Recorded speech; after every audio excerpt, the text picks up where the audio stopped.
থেকে কথা বলেছে তারাই সবচাইতে সত্য কথা বলেছে, ঠিক কি না? যারা কোরআন দিয়া বিচার করেছে তারাই সবচাইতে সঠিক বিচার করেছে, ঠিক কিনা জোরে কোন? যেখানে কোরআন আছে সেখানে বিচার আছে, যেখানে কোরআন আছে সেখানে সত্য কথা আছে। কোরআনের আমলটাই একমাত্র মিজানের পাল্লায় উঠানো হবে, আর কোনো আমল উঠানো হবে না। কোরআন দিয়ে যে আমলটা হবে এই আমলটাই মিজানের পাল্লায় ওজন দেওয়া হবে। কোরআন ছাড়া কোনো আমল নাই। এই সেই কোরআন। আল্লাহ বলেছেন যালিকাল কিতাব লা রাইবা ফীহি হুদাল লিল মুত্তাকিন। এই সেই কোরআন, যেই কোরআনের ভিতরে কোনো ভুল নেই, ভুল তো দূরের কথা, সন্দেহ মাত্র নেই। This is the book of Allah. There is no doubt about it. It is guidance to God-fearing people. আমার আল্লাহ বলেন এই কোরআনের ভিতরে কোনো ভুল নেই, ভুল তো দূরের কথা, সন্দেহ মাত্র নেই। আর কোরআন নাযিল করেছি বিশ্ব মানবতার মুক্তির জন্য, কল্যাণের জন্য, মানবতাকে পথ দেখানোর জন্য। আমার আল্লাহ বলেন আমি 30 পারা কোরআন নাযিল করলাম। জোরে জোরে কোন সুবহানাল্লাহ। এই কোরআনে ভুল নেই, কে বলেছেন? আরো জোরে। দুনিয়ার মানুষ যদি ভুল ধরার চেষ্টা করে ঈমান থাকবে না চলে যাবে? জোরে কোন। তবে কোরআনের ক্ষতি করার ক্ষমতা কারো? কোরআন হেফাজতের দায়িত্ব আল্লাহর হাতে। কার হাতে? জোরে কোন। আমি মাঝে মধ্যে উদাহরণ দিতে গিয়া বলি, গ্রাম দেশে কাজ করে কালু, কালু শহরে গেছে, সাহেবে কালুরে বলছে কালু বাতিটা নিবাত। কালু যাইয়ে কারেন্টের বাল্বের মধ্যে ফু মারে। সাহেবে কই কি রে কালু, কারেন্টের বাল্বের মধ্যে ফু মারস কে? কয় সাহেব গ্রাম দেশে এক ফুমাইরা 15-20টা বাতি নিবাই হেলাই, এটা দেখি ফু দিলে আরো বাড়ে। সাহেবে কই কালু এরা কি গ্রাম দেশের কেরোসিনের মিট মাখা বাতি পাইছ, ফুয়াইয়ে নিবাবি? এটা সুইচ অফ করতে হবে, কিয়ামত পর্যন্ত ফুয়াইলে নিবে না।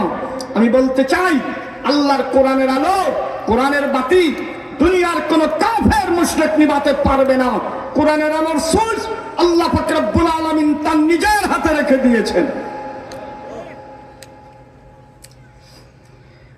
ইউরিদুনা লিয়ুতফিউ নূরাল্লাহি বিআফওয়াহিহিম ওয়াল্লাহু মুতিম্মু নূরিহি ওয়ালাউ কারিহাল কাফিরুন।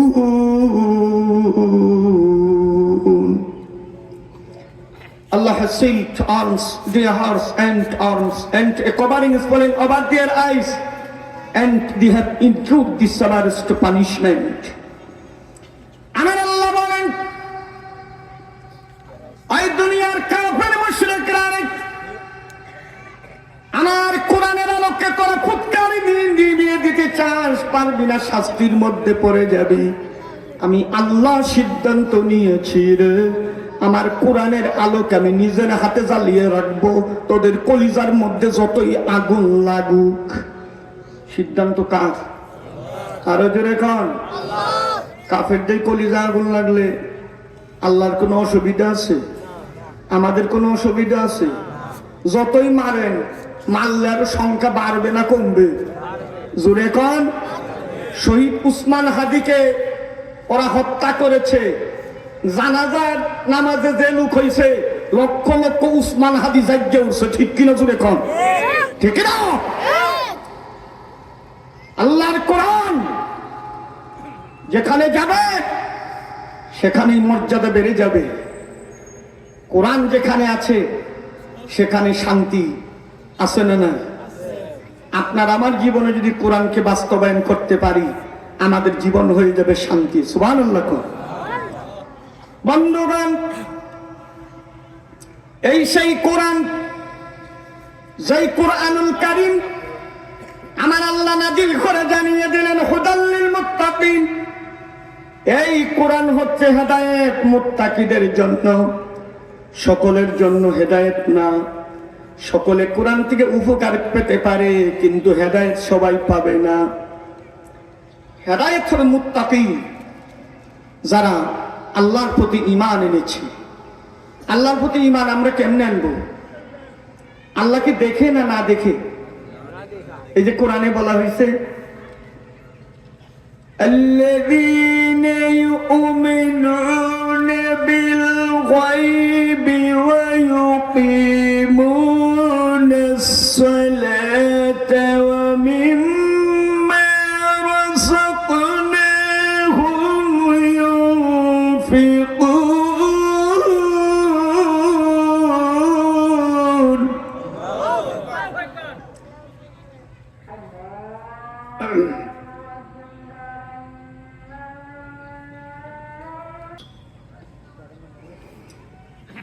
আল্লাহ পাক রব্বুল আলামিন এই আয়াতে বলেন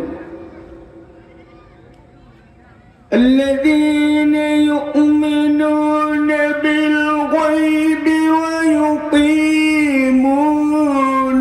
সালাতা ওয়া মিম্মা রাযাকনাহুম ইউনফিকুন।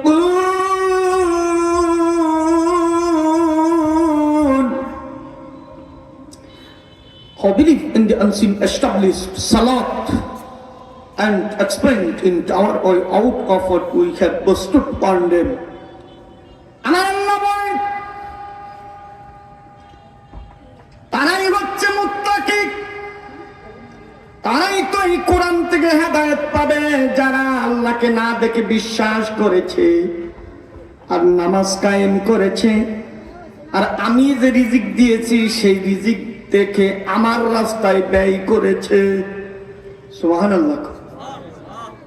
এক নাম্বার হচ্ছে যারা আল্লাহকে না দেখে বিশ্বাস করেছে, গায়েবের প্রতি ঈমান এনেছে। বন্ধুগণ, না দেখে বিশ্বাস করার নামই হচ্ছে ঈমান, দেখে বিশ্বাস করার নাম ঈমান না। আমি চেয়ারে বসে আছি, এটা তো আপনি দেখতেই পারতেছেন, এটা ঈমান আনলে কি আর না আনলে কি, এটাই সত্য। কিন্তু একটা জিনিস যে বলতেছি, এটার প্রতি আপনি যদি বিশ্বাস করেন, ওটাই হচ্ছে ঈমান। বন্ধুগণ, 2 নম্বরে বলা হচ্ছে ওয়া ইউকিমুনাস সালাত, যারা নামাজকে কায়েম করেছে, নামাজকে প্রতিষ্ঠিত করেছে। আহারে নামাজ যদি প্রতিষ্ঠিত হয়ে যায়, আপনার ঘরে যদি নামাজ প্রতিষ্ঠিত হয়, ঘরটা শান্তিতে ভরে যাবে। আপনার সমাজ যদি নামাজ হয়ে যায়, এই জন্য রাষ্ট্র যদি ইসলামী হয়ে যায়, তাহলে সর্বপ্রথম নামাজ কায়েম করবে। সুবহানাল্লাহ। কোন আল্লাহ বলেছেন আল্লাযীনা ইম্মাক্কান্নাহুম ফিল আরদি ওয়া আকামুস সালাতা ওয়া আতাউস যাকাতা ওয়া ইয়া'মুরুনা বিল মা'রুফ ওয়া ইয়ানহাউনা 'আনিল মুনকার। নামাজ রাষ্ট্র যদি কোরআন দিয়ে চালায়, কোন মুসলমান যদি ক্ষমতায় চালায়, তাহলে 4টা কাজ করবে। একটা হচ্ছে আকিমুস সালাত, নামাজ আদায় করবে। 2 নাম্বার আতুস যাকাত, যাকাত আদায় করবে। নামাজ যদি কায়েম হয়ে যায়, অফিস আদালত সংসদে যদি নামাজে জামাত দিয়ে ইমামতি নামাজ পড়া হয়, ওই পার্লামেন্টে যদি প্রধানমন্ত্রী ইমামতিতে নামাজ পড়ে, ওই সংসদে যদি প্রধানমন্ত্রী ইমামতিতে নামাজ পড়ে, বঙ্গভবনে যদি ওই প্রেসিডেন্টের ইমামতিতে নামাজ পড়ে, পুলিশের ওসি যদি ইমামতি দিয়া নামাজ পড়ে, এসপি সাহেব যদি ইমামতি করে নামাজ পড়ায়, তাহলে তার নিচের যারা থাকবে তারা সুদ ঘুষের চিন্তা করবে না। ঠিক কিনা? জুড়ে কন। এজন্য 2 নম্বর হচ্ছে, আমি সেই দিকে যাব না,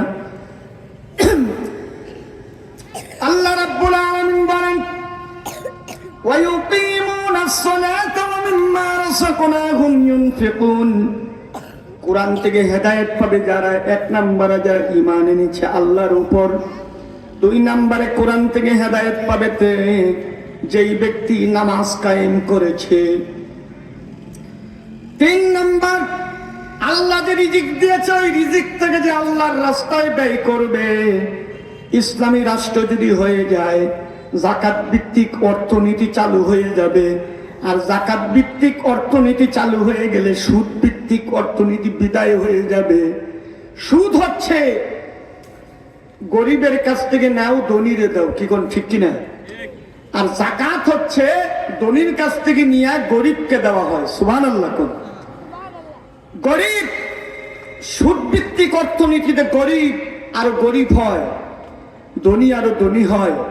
আর যাকাত ভিত্তিক অর্থনীতি যদি চালু হয়ে যায় তাহলে আপনার গরিব ধনী হয়ে যাবে, আর ধনীর সম্পদটা পবিত্র হয়ে যাবে, অপবিত্রর থেকে বেঁচে যাবে। সুবহানাল্লাহ। কোন অপবিত্র সম্পদ যখন ধনীর থাকে, যেই টাকাওয়ালা পাহাড় সমান টাকা তৈরি বানিয়েছে, যাকাত দেয় নাই, কিন্তু যাকাত যে দেয় নাই, যাকাতের সে ডাবল টাকা আল্লাহ সংসার থেকে বের করে নিয়ে যাবে। ঠিক কিনা জুড়ে কর। ছেলে অসুস্থ, ক্যান্সার হয়েছে,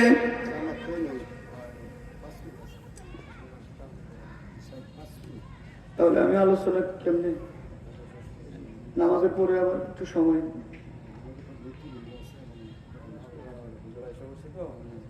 তাহলে আমি কি করবো? বন্ধুগণ, এই যে যাকাত ভিত্তিক অর্থনৈতিক ইসলাম যদি প্রতিষ্ঠিত হয়ে যায়, এই জমিনের ভিতরে নামাজ প্রতিষ্ঠিত হবে, যাকাত আদায় করে গরিবের পেটে দেওয়া হবে, আর ধনীর সম্পদগুলো পবিত্র হয়ে যাবে, আল্লাহর দুনিয়ার বুকে শান্তি প্রতিষ্ঠিত হয়ে যাবে। জোরে জোরে কোন সুবহানাল্লাহ। শান্তি প্রতিষ্ঠার জন্য আজকে এই কোরআনের মাদ্রাসাগুলোতে, যেই মাদ্রাসাগুলোতে শিক্ষা দেওয়া হচ্ছে, এই মাদ্রাসাগুলো আপনার আলেম বের করছে, কোরআনের হাফেজ বের হচ্ছে, আর এই কোরআনের হাফেজ আলেমগুলো আপনাদের ঘরে ঘরে কোরআনের আওয়াজ পৌঁছাচ্ছে। এই ঘরে শান্তি ফিরে আসবে, আল্লাহর দ্বীন প্রতিষ্ঠিত হবে। নামাজ কায়েমের মাধ্যমে, যাকাত আদায়ের মাধ্যমে এই জমিন মানুষের ঘরে ঘরে ইসলামের যে সুশান্তি সেটা প্রতিষ্ঠিত হয়ে যাবে। বন্ধুগণ, এই মাদ্রাসাগুলো টিকে থাকা দরকার আছে কিনা জোরে কোন? আরো জোরে কোন, আছে না নাই? এই যে মাদ্রাসা, আজকে পাগড়ি দেওয়া হবে নাকি? আমরা 10টা মিনিট পরে নামাজ পড়ি।